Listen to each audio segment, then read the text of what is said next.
Erin, why don't you talk us through what Nuzlocke rules we're using first? Okay, so we're using, I believe, all the kind of basic Nuzlocke rules. So, generally speaking, you can only catch the first Pokemon on each route that you encounter. If you fuck it up, then you don't get that Pokemon. The only exception to that is the routes that you have to pass through before getting your first Pokeballs don't count. You're allowed to go back to those routes and try again. If a Pokemon faints, it is dead. Rip that Pokemon. Farewell to him or her or them. They're gone. Dead. Forever. It's really sad.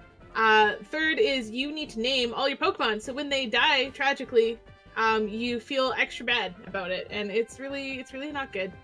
It's really sad and horrible, and whoever did this is a monster, but that's okay.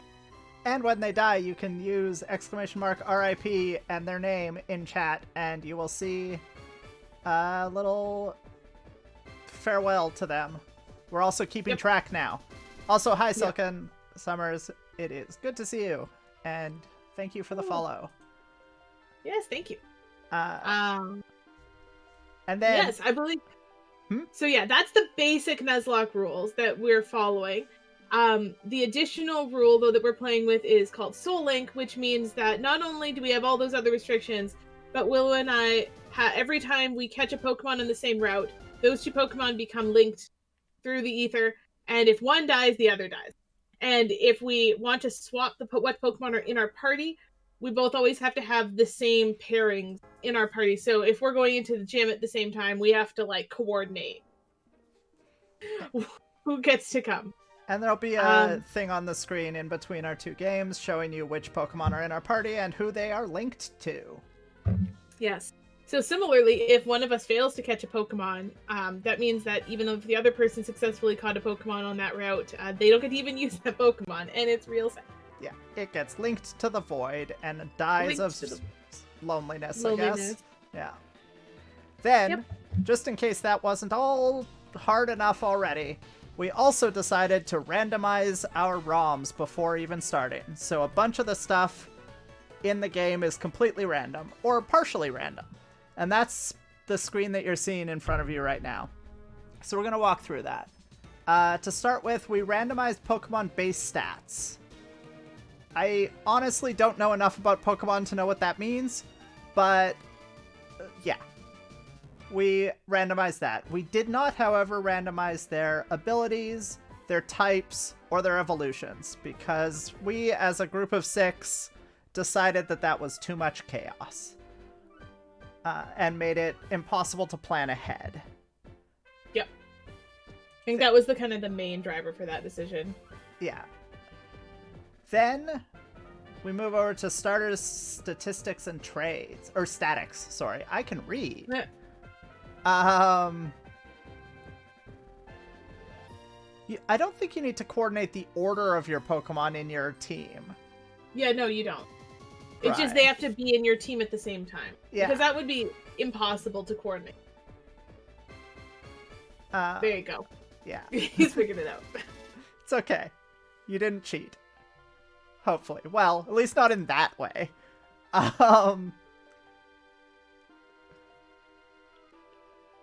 starter Pokemon are completely random, which does mean that, like Adam got in their run on their channel, we could have a Dialga or other legendaries. I had a Manaphy last round. She wasn't very good, but she was legendary. I say she. Manaphy is genderless. They. Static Pokemon in the game, like Legends and such, are randomized, but if it's supposed to be a legendary, we will still get a legendary. And if it's supposed to be a normal, it'll still be a normal. That kind of thing.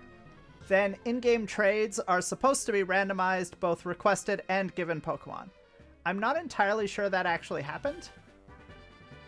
Because last time I was offered an Onix for a Bellsprout, and Kale in chat thought that that might be the normal in-game trade for that situation. Now, random doesn't mean different. in a random set, it could actually get back to the beginning.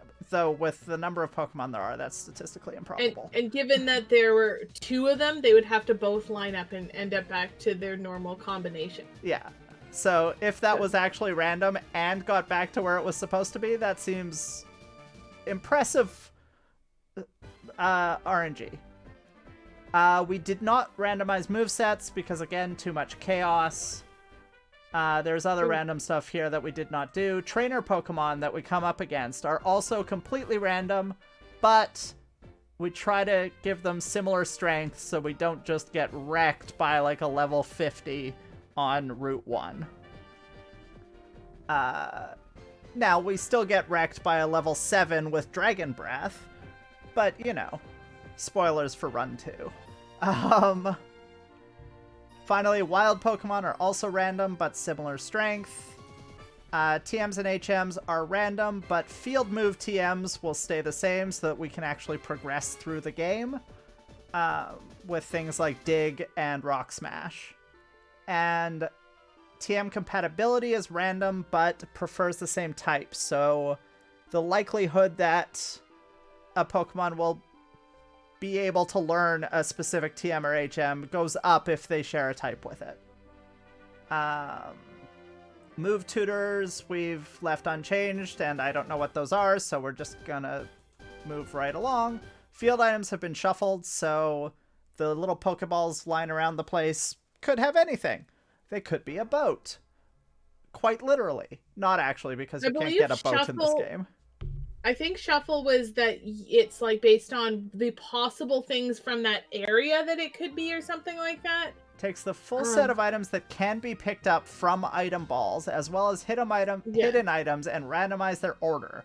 So each time, each item appears in a new place. But key items are left in their original location, and glitch items are excluded. Yeah. And this is as opposed to the random option, which is like chaos. It can be anything all the time. Yeah, you can, with complete randomization, ban bad items, which I guess is a thing.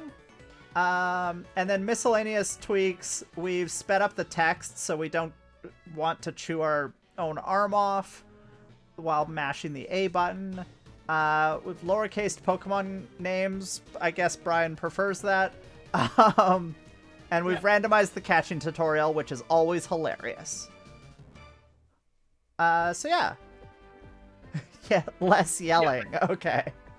I understand now.